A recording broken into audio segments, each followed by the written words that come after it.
Hello, Internet. It's that time again. That's right. It's time to read the Bible.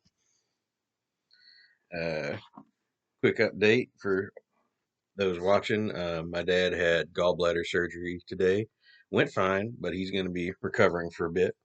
Also, I was let go from my job, but I didn't really like the job anyway. And a different job has been saying they might be interested in hiring me soon. So I'm just going to take advantage of the time off to help my dad out until I get a new job.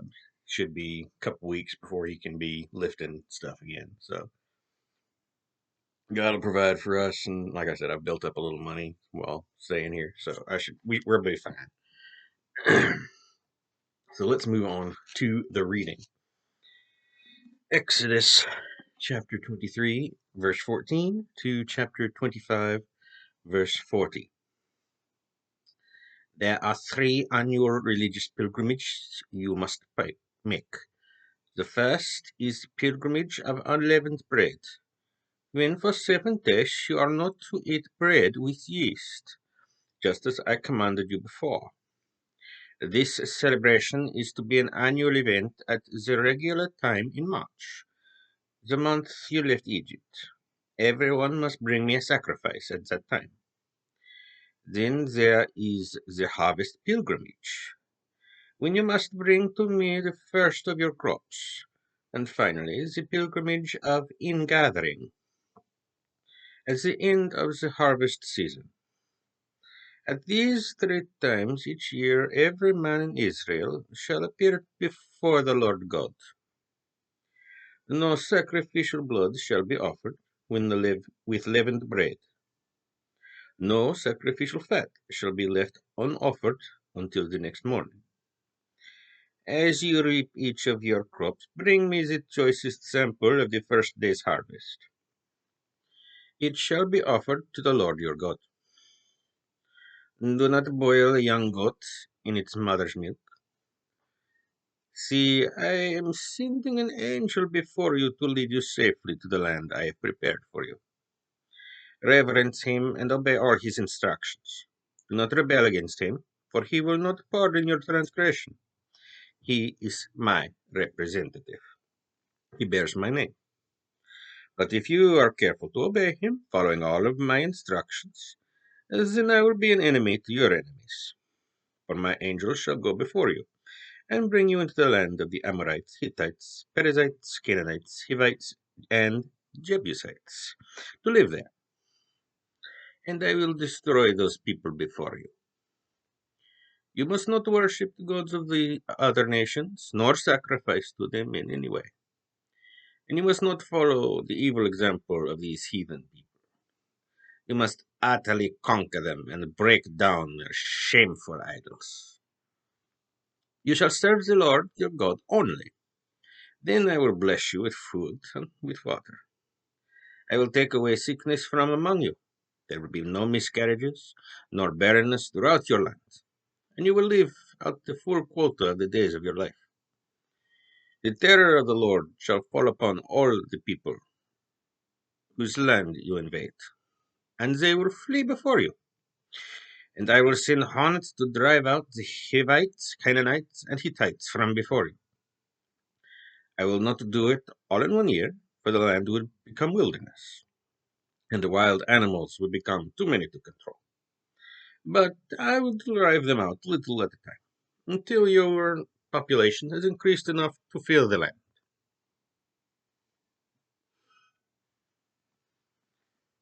And I will set your enlarged boundaries, from the Red Sea to the Philistine coast, and from the southern deserts as far as the Euphrates River. And I will cause you to defeat the people now living in the land, and you will drive them out ahead of you. You must make no covenant with them, nor have anything to do with their gods. Don't let them live among you, for I know that they will infect you with their sin of worshipping false gods, and that would be another disaster for you. The Lord now instructed Moses, "Come up here with Aaron, Nadab, Abihu, and 70 of the elders of Israel. All of you except Moses are to worship at a distance. Moses alone shall come near to the Lord. And remember, none of the ordinary people are permitted to come up into the mountain at all. Then Moses announced to the people all the laws and the regulations God had given him. And when the people answered in unison, we will obey them all. Moses wrote down the laws, and early the next morning he built an altar at the foot of the mountain, with 12 pillars around the altar, because there were 12 tribes of Israel. Then he sent some of the young men to sacrifice the burnt offerings and peace offerings to the Lord. Moses took half of the blood of these animals and threw it off into basins. The other half he splashed against the altar. And he read to the people the book he had written, the book of the covenant, containing God's directions and laws. And the people said again, we solemnly promise to obey every one of these rules. Then Moses threw the blood from the basins and towards the people and said, this blood confirms and seals the covenant of the Lord has made with you in giving you these laws. Then Moses, Aaron, Nadab, Abihu, and the 70 of the elders of Israel went up into the mountain, and they saw the God of Israel. Under his feet there seemed to be a pavement of brilliant sapphire stones, as clear as the heavens. Yet, even though the elders saw God, he did not destroy them, and they had a meal together before the Lord. And the Lord said to Moses, come up to me into the mountains, and remain until I give you the laws and commandments I have written on tablets of stone, so that you can teach the people from them. So Moses and Joshua, his assistant, went up into the mountain of God. He told the elders, stay here and wait for us until we come back. If there are any problems while I am gone, consult with Aaron and Hur. Then Moses went up to the mountain and disappeared into the cloud at the top. And the glory of the Lord rested upon Mount Sinai, and the cloud covered it 6 days. On the seventh day he called to Moses from the cloud. Those at the bottom of the mountain saw the awesome sight of the glory of the Lord on the mountain top, looked straight like a raging fire. And Moses disappeared into the cloud-covered mountain top, and was there for 40 days and 40 nights. Jehovah said to Moses, tell the people of Israel that everyone who wants to may bring me an offering from this list: gold, silver, bronze, blue cloth, purple cloth, scarlet cloth, fine linen, goat's hair, red-dyed ram skins, goat skins, acacia wood, olive oil for the lamps, spices for the anointing oil and for the fragrant incense, onyx stones, stones to be set in ephod and in the breastplate. For I want the people of Israel to make me a sacred temple where I can live among them. This home of mine shall be a tent, pavilion, a tabernacle. I will give you a drawing of the construction plan on the details of each furnishing. Using acacia wood, make an ark 3 3/4 feet long, 2 1/4 feet wide, and 2 1/4 feet high. Overlay the inside and outside with pure gold, and with a molding of gold all around it. Cast 4 rings of gold for it, and attach them to the 4 lower corners, 2 rings on each side. Make poles from acacia wood overlaid with gold, and fit the poles into the rings at the sides of the ark. To carry it. These carrying poles shall never be taken from the rings, but ought to be left there permanently. When the ark is finished, place inside it the tablets of stone I will give you. Then, with the 10 Commandments engraved on them, I added an extra then. So just put the 10 Commandments in the box. And make a lid of pure gold, 3 3/4 feet long, 2 1/4 feet wide. This is the place of mercy for your sins. Then make 2 statues of guardian angels using beaten gold. and place them at the two ends of the lid of the ark. They shall be one piece with the mercy plate, one at each end. The guardian angels shall be facing each other, looking down upon the place of mercy, and shall have wings spread out above the gold lid. Install the lid upon the ark, and make within the ark the tablets of stone I shall give you. Place within. Um, I will meet with you there and talk with you from above the place of mercy between the guardian angels. And the ark will contain the laws of mine covenant. There I will tell you my commandments for the people of Israel. Then make a table of acacia wood, 3 feet long, 1.5 feet wide, and 2.25 feet high. Overlay it with pure gold, and run a rib of gold around it. Put molding 4 inches wide around the edge of the top, and a gold ridge along the molding, all around. Make 4 gold rings, and put the rings at the outside corners of the forelegs, close to the top. These are rings for the poles that will be used to carry the table. Make the poles from acacia wood overlaid with gold, and make gold dishes, spoons, pitchers, and flagons. And always keep a special bread of the presence on the table before me. Make a lampstand of pure beaten gold. The entire lampstand and its decorations shall be one piece, the base, shaft, lamps, and blossoms. It will have 3 branches going out from each side of the center shaft, each branch decorated with 3 almond flowers, yeah? The center shaft itself will be decorated with 4 almond flowers, one placed between each set of branches. Also, there will be one flower above the top set of branches and one below the bottom set. These decorations and branches and the shaft are all to be of one piece of pure beaten gold. Then make 7 lamps for the lampstand and set them so that they reflect their light forward. The snuffles and trays are to be made of pure gold. You will need about 107 pounds of pure gold for the lampstand and its accessories. Be sure that everything you make follows the pattern I am showing you here on the rather logistical bit of reading. You can see how particular the Lord was with his directions to the Israel. He's, he wanted them to worship him a very specific way, and he wanted his home to be a very specific style, and he would make no exceptions. It's rather interesting to see his taste. He liked gold and acacia wood, apparently. I'll have to look up acacia, see if it has any interesting properties. I don't know off the top of my head. Obviously, gold is very shiny and valuable, and it does not corrode, and has a lot of interesting characteristics about it. So, it's good, yeah. Yeah, it's good.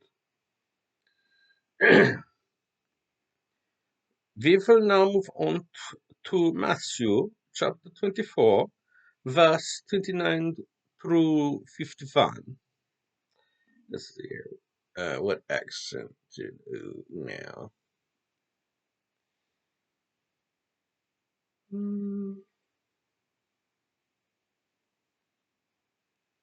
Immediately after the persecution of those days, the sun would be darkened, and the moon would not give light, and the stars will see. And it's too similar to German. I'm trying to do Russian, and I guess it's different enough. It's okay. Let me start again. Immediately after the persecution of those days, the sun will be darkened, and the moon will not give light, and the stars will seem to fall from the heavens, and powers overshadowing the earth will be convulsed. Better idea. I'll start one more time. Immediately after the persecution of those days, the sun will be darkened, and the moon will not give light, and the stars will seem to fall from the heavens, and the powers overshadowing the earth will be convulsed. And then at last the signal of my coming will appear in the heavens, and there will be deep mourning all around the earth. Ooh, and the nations of the world will see me arrive in the clouds of heaven in the power of great glory. And I shall send forth my angels with the sound of a mighty trumpet blast, and they shall gather my chosen ones from the farthest ends of the heavens and earth. Swapped those earth and heaven, the word given in the book. Now learn the lesson from the fig tree. When her branch is tender and the leaves begin to sprout, you know that summer is almost here. Just so when you see all these things beginning to happen, you can know that my return is near, even at the door. Then at last this age will come to its close. Heaven and earth will disappear, but my words remain forever. But no one knows the date and hour when the end will be, not even the angel. No, nor even God's Son. Only the Father knows. The world will be at ease, banquets and parties and weddings, just as it was in Noah's time before the sudden coming of the flood. People wouldn't believe what was going to happen until the flood actually arrived and took them all away. So shall my coming be. Two men will be working together in the fields, and one will be taken, the other left. Two women will be going about their household tasks. One will be taken, the other left. So be prepared, for you don't know what day your Lord is coming. Just as a man can prevent trouble from thieves by keeping watch for them.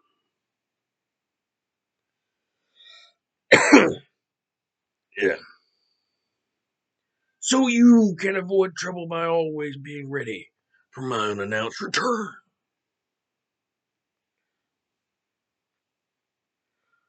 Are you a wise and faithful servant of the Lord? Have I given you the task of managing my household to feed my children day by day?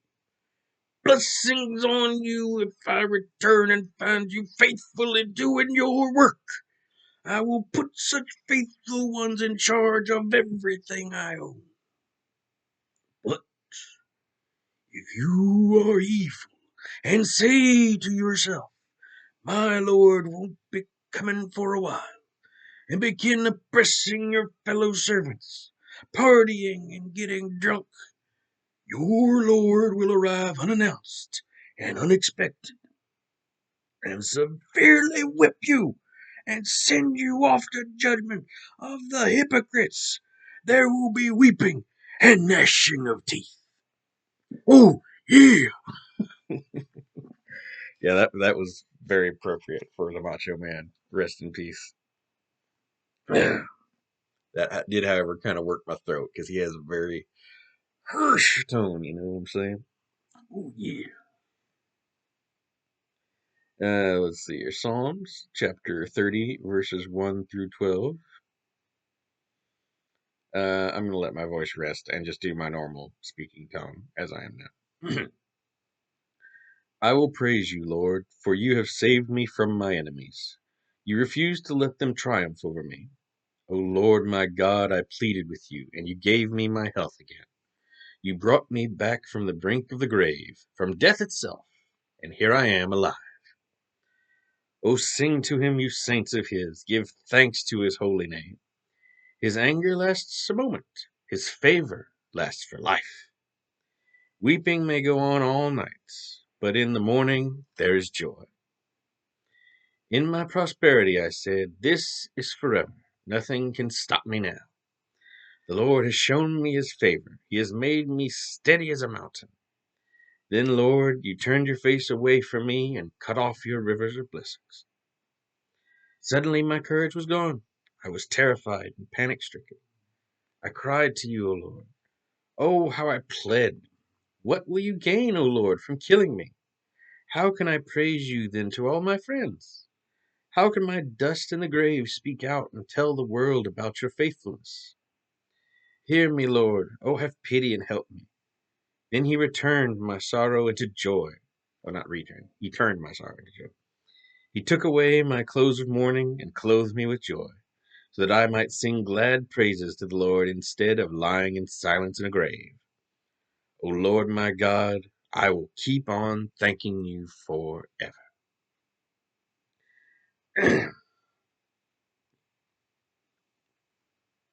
Alright. Hmm.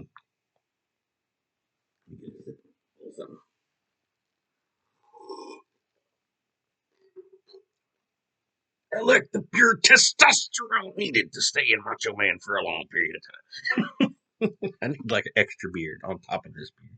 Anyway, Proverbs for today, chapter 7, verse 24 through 27.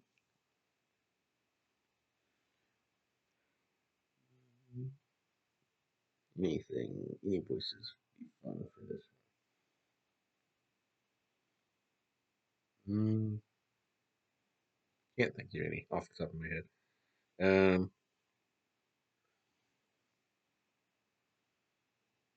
Listen to me, young men, and not only listen, but obey. Don't let your desires get out of hand. Don't let yourself think about her. Don't go near her. Stay away from where she walks, lest she tempt you and seduce you. For she has been the ruin of multitudes. A vast host of men have been her victims. If you want to find the road to hell, look for her house. A very brief Count Dooku, the animated version, not the movie version. Sadly, I can't do his voice as well, but it's fun. All right, that's all of our reading for today. I hope you enjoyed, and I will see you tomorrow, hopefully. And finally, last but most importantly, God bless.